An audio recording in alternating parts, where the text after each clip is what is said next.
Fala pessoal, estamos aqui em mais um Na Cola da Prova e hoje o tema é o período joanino no Brasil.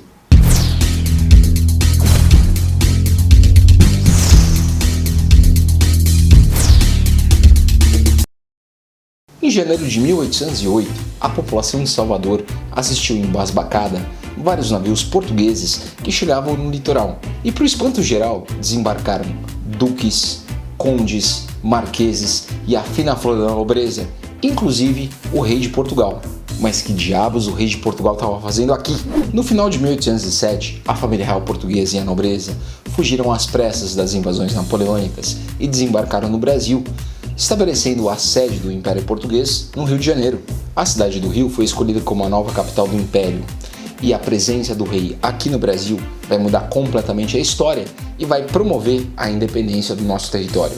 Já no momento da chegada, Dom João abriu os portos e permitiu o livre comércio entre as nações amigas e o Brasil, em especial com os muito amigos ingleses. Podemos considerar esse fato como o fim do pacto colonial.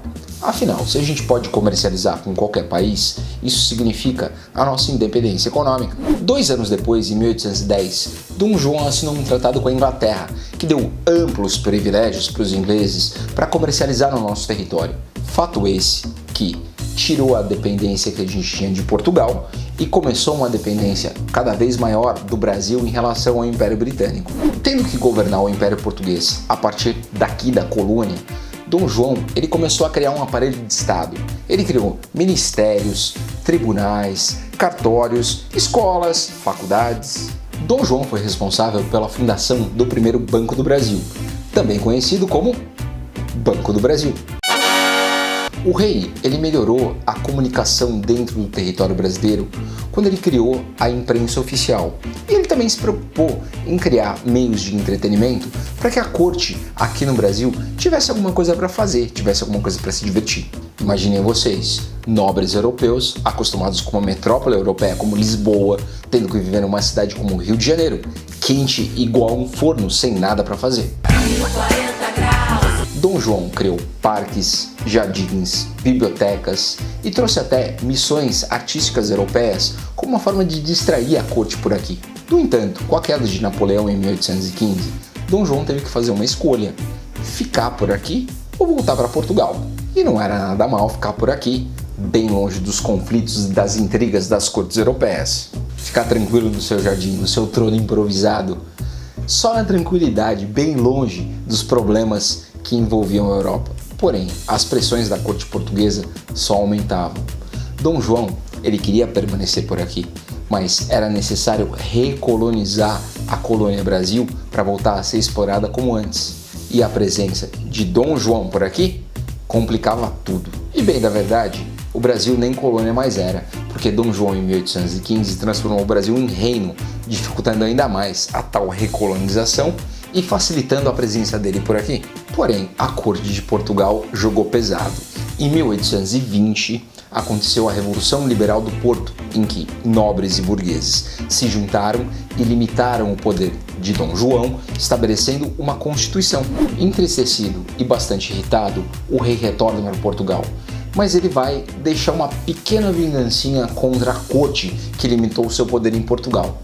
Ele vai deixar por aqui o herdeiro da coroa, Dom Pedro. A presença de Dom Pedro aqui no Brasil vai deixar a corte portuguesa bem irritada, porque eles não vão conseguir o projeto de recolonizar o território. E essa briga entre a coroa e a corte portuguesa ainda vai dar muito pano para manga.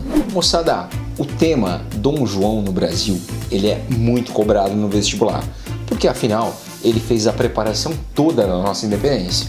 Então dá uma olhada nessa questão que caiu na Federal do Rio de Janeiro.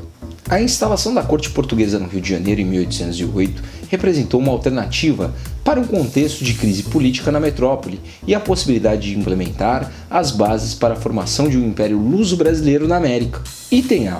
Cite 2 medidas adotadas pelo regente Dom João que contribuíram para o estabelecimento de bases para a formação de um império luso-brasileiro na América. Pessoal, a gente só precisava citar, não precisava explicar nesse exercício.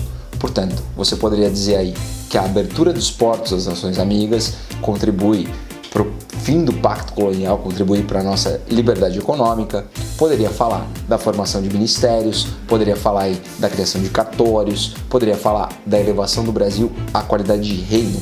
Item B. A despeito da transferência da corte portuguesa para o Rio de Janeiro ter sido analisada como uma mera fuga frente à invasão francesa em Portugal, estudos têm revelado que a ideia da mudança para o Brasil não foi nova.